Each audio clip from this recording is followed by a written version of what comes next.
বিসমিল্লাহ আলহামদুলিল্লাহ ওয়াসসালাতু ওয়াসসালামু আলা রাসূলিল্লাহ ওয়া বাদ। সম্মানিত সুধী, আজ আমরা কথা বলবো অত্যন্ত গুরুত্বপূর্ণ একটি বিষয়। সেটি হলো মুমিন হওয়া শর্ত যে সকল লোকজন জান্নাতে প্রথম ধাপে যেতে পারবে না। অর্থাৎ আল্লাহ তাআলার কাছে ফরিয়াদ প্রত্যেকটি ব্যক্তির যাতে প্রথম ধাক্কা আমরা জান্নাতে যেতে পারি, কোনোভাবেই যাতে আল্লাহ তাআলা জাহান্নামে ঘুরিয়ে জাহান্নামে নিয়ে জাহান্নামের শাস্তি ভোগ করে তারপর জান্নাত দিবেন, এরকম প্রত্যাশা হওয়া কোনো মুমিনের কাম্য নয়। সুতরাং আমরা জানবো যে ব্যক্তি মুসলমান হওয়া সত্ত্বেও কোন কোন কাজের কারণে সেই ব্যক্তি প্রথম চান্সে জান্নাত পাবে না, সে জাহান্নামে গিয়ে জাহান্নামের শাস্তি ভোগ করে তারপর জান্নাতে যাবে। এক নম্বর কারণ হলো সেটি হলো চগলখুরি করা। প্রিয় নবীজি সাল্লাল্লাহু আলাইহি ওয়াসাল্লাম বলেছেন, লা ইয়াদখুলুল জান্নাতা নাম্মাম। নাম্মাম তথা চগলখোর, যিনি একজনের কথা আরেকজনের কাছে লাগিয়ে দেয়, মিথ্যা কথা বানোয়াট করে শত্রুতা বৃদ্ধি করে দেয়, সেই ব্যক্তি জান্নাতে প্রবেশ করবে না। এ সকল লোক সমাজে অ্যাভেলেবেল।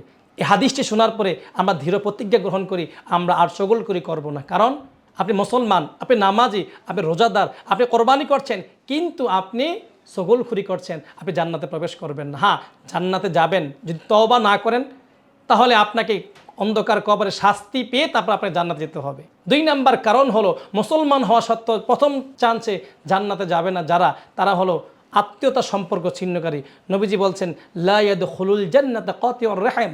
আত্মীয়তা সম্পর্ক ছিন্নকারী জান্নাতে যাবে না। তাই এই আত্মীয়তা সম্পর্ক ছিন্নকারী ব্যক্তি থেকে আল্লাহ আমাদেরকে হেফাজত করুক। নবী সাল্লাল্লাহু আলাইহি ওয়াসাল্লাম বলেছেন, যে ব্যক্তি আত্মীয়তা সম্পর্ক ছিন্ন না করে সম্পর্ককে মজবুত রাখে, অটল রাখে, তার জন্য দুইটা বিষয় চমৎকারভাবে দাঁড়িয়ে যায়। একটি হলো হায়াত বৃদ্ধি পায়, আর একটু রিজিকে বরকত দেয়। সুবহানাল্লাহ। মেহমান আসে, রিজিক নিয়ে আসে। সম্মানিত সুধী, তাই আত্মীয়তার সম্পর্ক ছিন্ন করা যাবে না এই অর্থে যে আত্মীয়তার খোঁজখবর নিলেই কে আমার অর্থ শেষ হয়ে যাবে, আমার পকেট টাকা শেষ হয়ে যাবে না। আল্লাহ হাবিব বলছেন, যে ব্যক্তি প্রত্যাশা করে তার রিজিক বৃদ্ধি পাক, তার হায়াত বৃদ্ধি পাক, সেজন্য আত্মীয়তার সম্পর্ক মজবুত রাখে।